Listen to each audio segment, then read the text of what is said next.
Yo, what's going on, guys? This is Manchester Man, guys. I am back with another video. I'm going to be breaking down UFC 325 that took place last night in Sydney, Australia. And boys, what a card it was. Kind of interesting, if I'm being very honest. But first and foremost, please like and subscribe. It helps my channel a lot. It keeps me motivated. It helps me grow. And guys, I really appreciate the support on my channel so far this year. You guys are absolutely amazing. But going into breaking down this card, first of all, we start off with the robbery. Let's just be very honest. All right, Yooo wins round 1 and 3 pretty clearly, in my opinion. I mean, I did pick Yooo to win, and I did say it would be a close fight, but I didn't think it'd be necessarily a robbery. But it is what it is, you know. We start off the main card with some absolute bullshit. But moving up the card, we have Jonathan Mikhailov versus Oban Elliott. And guys, I did pick Oban, and he looked good in this fight, man. Honestly, he didn't look too bad. He was just kind of selling the fight, especially in the second round. I mean, he got a little overconfident. He got taken down. I mean, he did get hurt. Don't get me wrong. He did get hurt. And I think they gave the first round to Jonathan. I know some judges gave the first round to Jonathan Mikhailov. But Oban Elliott looked good, man. And I think what might be Oban's problem is his IQ. He has the talent there, and he's smart on the feet. But I don't know if he really knows what he's really doing in there when it comes to really finishing guys and keeping range and really doing damage to his opponent. So Oban does get submitted. He doesn't tap because he's a dog, but he does get absolutely destroyed in the second round. And Jonathan Mikhailov is good. I mean, I think he was the favorite for a reason. And I did pick Oban kind of just off of vibes, because Oban is that guy. He has all the skills and all the tools to really be an elite fighter at the 170-pound division. But we now see 2 losses in a row from him, and I don't really know where he goes from here. I think maybe he needs a coaching change. But Jonathan Mikhailov nonetheless picks up a very good win and a very impressive submission after he was getting pieced up, frankly, all night, even though he did drop Oban in the first round. But guys, moving up the card, we have Jacob Malkoun versus Torres Finney. And Torres Finney, and I'd say this about every recap video about a fighter, Torres Finney might be the worst fighter on the roster. And I say this about at least one fighter, right? Like, at least one fighter on a recap video. There's always one fighter on the card that I'm just like, God, that guy is so bad. Torres Finney is that bad. And I know he might have gone on to that fight injured. DC was saying he might have had a knee injury, which is pretty apparent in the fight. But Jacob Malkoun was honestly just piecing him up with a jab 1-2 the whole fight. Not even looking to really finish the fight, but just piecing him up, and he clearly won the fight pretty convincingly. And Torres Finney had really no answers for the jab. He really had no answers to try to counteract what Jacob Malkoun was doing on the feet. And Jacob Malkoun was able to implement his offense the whole fight and basically just dominate him on the feet with basically a jab. And Torres Finney had no answers. But you gotta really, give some slander to Jacob Malkoun. I mean, how do you not really finish that fight, right? There were tons of opportunities for Jacob Malkoun to really pour it on to Torres Finney and get him out of there, maybe even in the first round.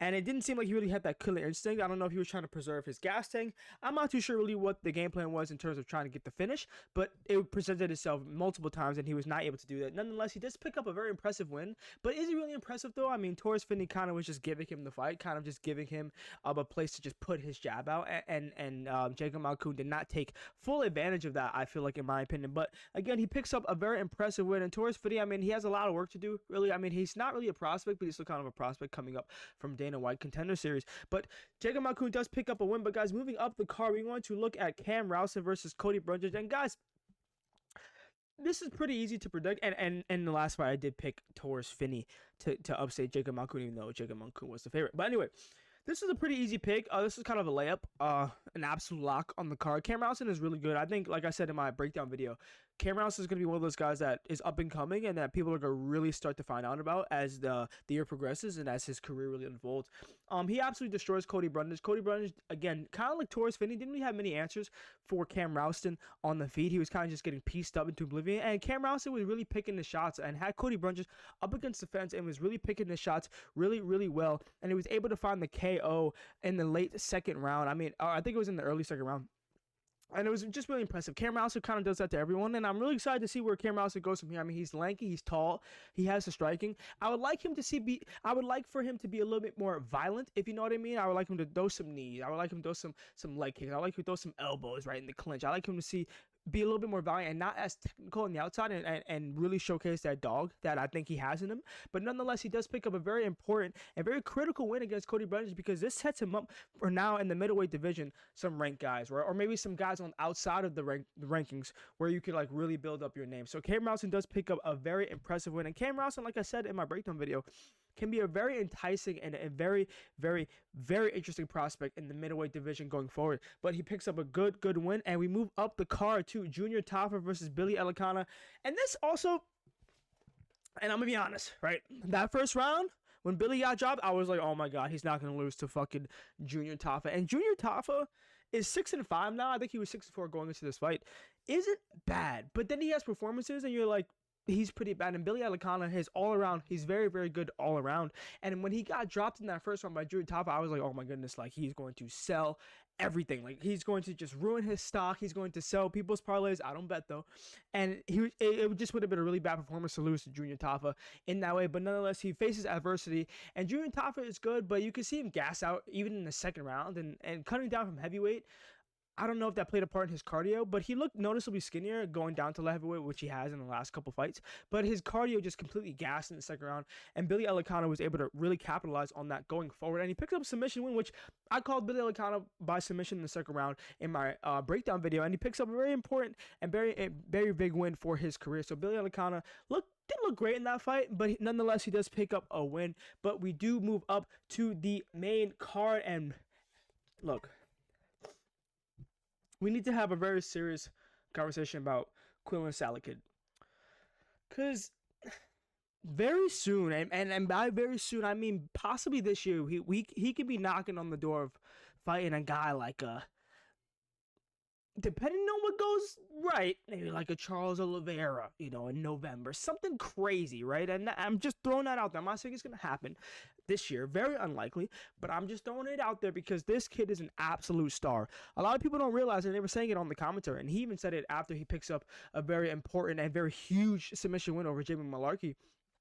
I am a grappler. I am a grappler at heart. I know how to wrestle. I know how to get takedowns. I know how to submit people on the ground. That is my base.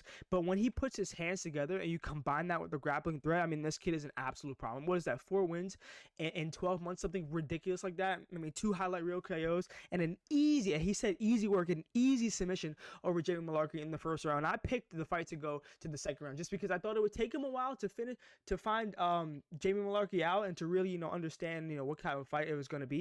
And he said he prepared for that. He said he prepared for a 3-round war. But it was absolute easy work for Quillen in the first round. And this kid is damn good. Like I said, he has the feet, he has the striking, he has the hands, he has the grappling, he has submission threats, and he's a dog, man. And he loves to fight. And when you combine all of that, especially in this lightweight division, you get a very exciting fighter. And I'm very excited to see what they do with him next. I mean, do you give him a ranked guy? I think you do. Give him Michael Chandler. Fuck it. Give him Michael Chandler, or you could throw him in there against Renato Moicano in 2 weeks if he's down, because he obviously didn't take any damage. And I would love to see him take that next step up against a guy like Renato Moicano. But Quillen Salakid picks up a huge win in front of his home crowd, and he's just going to become a bigger star, especially what he's able to do on the feet and on the ground and on the mic. I mean, this kid talks shit and he backs it up. So this kid is absolutely huge, and he's going to be a big star. I'm very excited to see what he does for the rest of the year. But moving on, we do have Tai Tuivasa versus Talshin Teixeira, and I say this also every recap. These guys are so fat in heavyweight. I mean, good Lord. I mean, these guys are so fat. I think both of these guys were absolutely exhausted midway through the point of the first round. I mean, Tai Tuivasa breathing heavy as fuck. And just a quick side note, Tai Tuivasa has now lost 6 fights in a row. I mean, at one point, this dude was competing for a belt, right? It just seemed like yesterday Tai Tuivasa was competing for a belt in Paris against Ciryl Gane. Then he got absolutely destroyed by Ciryl Gane. But it just seems like yesterday he was competing for a belt, and he was knocking people out, doing shoeies and all this crazy wild stuff. But now, 6-fight losing streak is actually kind of crazy to see how his career has fallen off. But I do want to talk about Talshin Teixeira really quickly, because his performance wasn't necessarily impressive, even though he did get the win. But I mean, he gassed out and he barely won simply by just hugging on to Tai Tuivasa and just doing enough damage on the ground, because Tai Tuivasa is fat and out of shape and dejected and has lost 6 fights in a row. Very unfortunate, but Talshin Teixeira does pick up a win nonetheless. But man, Tai, like I said, there was really a point where we were looking at Tai maybe being a knockdown. I mean, he did knock down, so maybe a couple seconds away from being a UFC champion, right? I mean, it's or maybe not UFC champion, but you guys get what I'm saying. He was so close, so close, and now it's come to this, losing to Talshin Teixeira, who's not bad, right? I mean, who has good striking, he's rangy, but man, did he gas out. And I just feel like if Ty really would have pushed the pace early, which he did, and he got taken down, but if he was a little bit hesitant in that first round and really took some approaches, throwing his leg kicks, throwing that jab to the body, and then maybe landing that overhand right, he could have got Taliesin out of there very, very early, and we would be having a completely different conversation. But Taliesin is able to weather the storm and pick up a decision win, and it wasn't impressive at all. I mean, Taliesin lose to Derek Lewis, almost lost to Tai Tuivasa. I mean, he really needs to work on his cardio, but I mean, he has the tools to make a run at heavyweight because he's such a big guy, right? But nonetheless, I mean, he didn't really perform, and he does pick up a win. But man, I'm just absolutely gutted for Ty. I did pick Tai Tuivasa. I thought in his home ground, this is a guy that he knows he can knock out. Looking at the Derek Lewis performance, but he was unable to get it done. I mean, his gas tank and his body just let him down. But Taliesin Teixeira does pick up a win, barely, I guess. Whatever. Moving on, we do have. Oh my God, Jesus Christ, bro. There are certain people in the UFC that you do not want to either grapple with, you do not want to either strike with. Mauricio Ruffy is one of those people in the UFC that you do not want to stand and strike with ever, at all costs. I honestly thought Rafael Fiziev would use a little bit more grappling, and then he did, threaten it here and there, but he was very content with standing and striking with a very dangerous and a very, very technical and crafty Mauricio Ruffy, which was a mistake. I mean, Rafael Fiziev has never been able to really hurt people. Let's be honest. I mean, he looks flashy, throws hard kicks, hard punches, fast combinations, but he doesn't really do damage. And I don't think Mauricio Ruffy really respected what was coming back at him from Rafael Fiziev, and he was just pawing Rafael Fiziev with that jab all night. It was absolutely a piston. It was money all night for Ruffy, and Fiziev really didn't see it. I mean, Ruffy is fast as fuck, let's be honest. Fiziev is too, but Fiziev really didn't see that jab, and before it was too late, and he was pawing at him on the back foot, landing elusive, jab, move, jab, and then once he really set up that right straight, it was over. Rafael Fiziev did not see it coming. You gotta really feel for Fiziev. And what is it, 3 losses in a row? He's lost 3 of his last 4, something like that, or I know it is 3 losses in a row, something like that. And then he's coming off injuries, over a year ago and stuff like that. You got to really feel for the man. But Ruffy picks up an incredible knockout. I mean, Ruffy is damn good. I do not know why. And BSD took the right approach. Take this guy down as soon as possible. I mean, do not stand with this guy. He is too dangerous and too crafty of a striker. He kind of reminds me of a Conor McGregor where he downloads data. And he's so content with leading the dance off of the back foot. He's so content with doing that. And Rafael Fiziev is absolutely a dog for stepping in there against a dangerous Mauricio Ruffy, but Ruffy is too good and too crafty, and honestly hits like a truck. I mean, once Ruffy lands, he kind of hurts you. He kind of is able to really do damage to people when he lands, either with a jab or right straight. Obviously, we know he has incredible kicks, but nonetheless, he picks up an incredible and absolute wicked knockout against a very durable Fiziev who doesn't really get knocked out like that, who gets hurt, but doesn't really get knocked out and destroyed like that. And Ruffy kind of made it look easy in the first round. It was a little competitive, but then once that jab started landing, Fiziev had really no answer. So Mauricio Ruffy picks up an incredible win. And like I said, I do not know why you would ever stand with this guy. I mean, he kind of reminds me of like a Prime Wonder Boy, not really with the karate stance and the kicks, but just like guys take the approach of, I'm not going to strike and I'm not going to stand and bang with this guy. I'm going to take him down. So I'm very curious to see what the UFC does with Ruffy next. I mean, do they give him a grappler? Do they give him another ranked guy? I'm not too sure. But I know that if I'm a fighter fighting Ruffy, and I can grapple, I'm going out there to grapple. I will not stand with Ruffy because he will find your chin and he will put you out more than likely. So Ruffy picks up another highlight reel KO. But boys, we move up the card to the co-main event of the evening, which, like, why? And I said this in my I don't like, why was this the co-main? Really had no business being the co-main event. I guess because they want to kind of build up BSD again. He's on like a 3-fight win streak or now a 4-fight win streak, something like that. And I get it. And Dan Hooker doesn't really give a fuck about fighting anymore. He kind of just doing it for like paychecks, and he's probably fighting out his contract, and he wants to be spoiler and da. He's even said all that. But we all knew how this fight was going to play out. I mean, I don't think anyone was really surprised. But this, unless you're like a diehard Dan Hooker fan, you thought he had like a puncher's chance, which he did, because Benoit Saint-Denis obviously just has a tendency to run in and get caught, and we saw him get caught by a guy in Dustin Poirier, right? And Dan Hooker did have that chance to catch him, but at the end of the day, Benoit Saint-Denis' pressure and his top control and his ground and pound was just too much, and we all knew that. And Dan Hooker takes a lot of damage, a lot of damage. Like, it's absolutely insane how tough he is, but Jesus Christ, he takes so much damage every fight.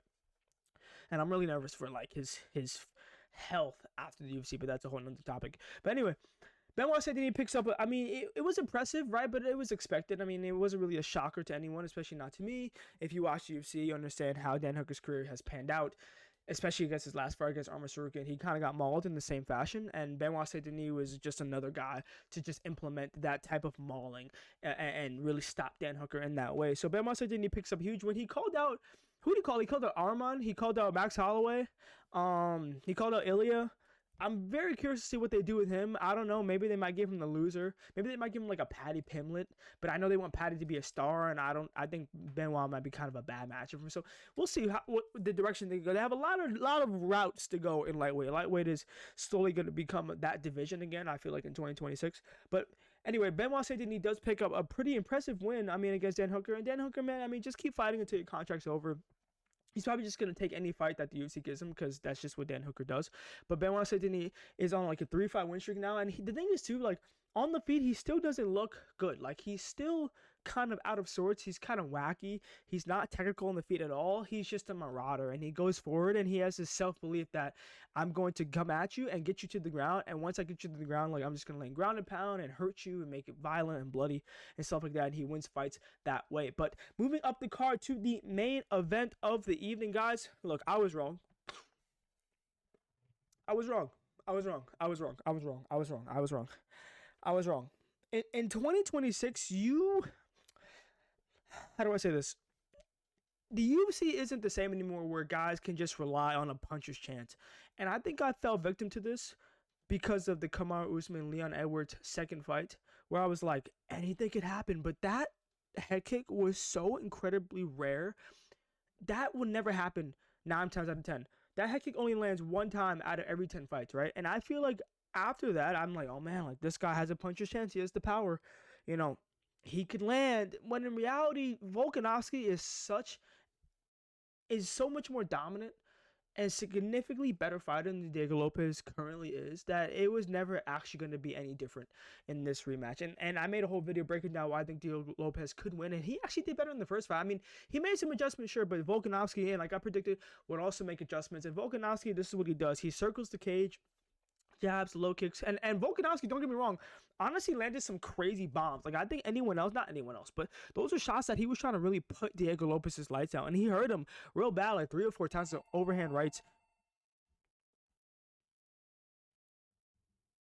He hurt him real bad with some overhand rights and stuff like that, and he was really trying to take his lights out. But Diego Lopes is a tough dude, man. He's a tough dude, and I don't know how, and I'm pretty sure his chin will hold up, right? But he can't keep relying on his chin to keep him in fights. I mean, technically, he's not the best, right? And I think that's pretty evident. And Volkanovski kind of does this to everyone. He kind of freezes people in time, and he kind of makes fighters look like a level below them, right? And Diego Lopes is definitely a level below Volkanovski, right? But Volkanovski just absolutely outclassed and outmatched Diego Lopes. And it was a vintage Volkanovski masterclass. I mean, circling the cage, right? Landing kicks, landing jabs, doing damage, right? Even threatening takedowns, and keeping Diego Lopes at bay as the shorter guy, right? And with the shorter reach. And this is pretty much what Volkanovski does to everyone, unless your name is Ilia Topuria. And just how good is Ilia Topuria? I mean, oh my God.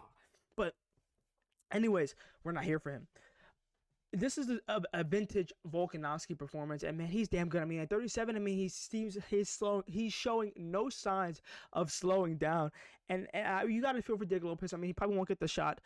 Really, I don't know, unless Movsar gets the belt, and then Movsar calls him out, and obviously there's history there.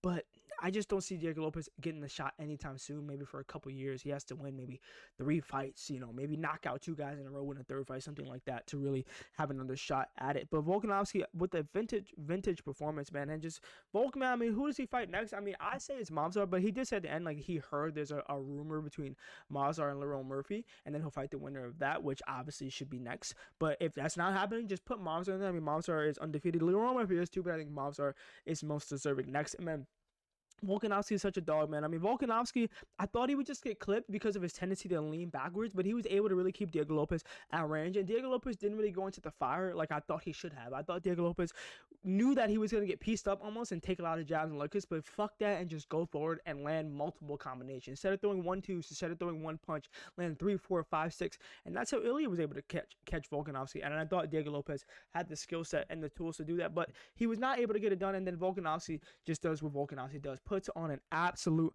masterclass, man. But anyways, guys, that is my UFC 325 instant recap and breakdown, guys. It has been absolutely amazing.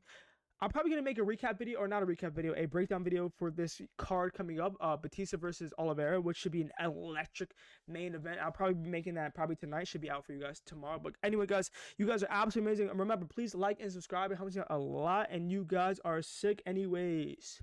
Peace.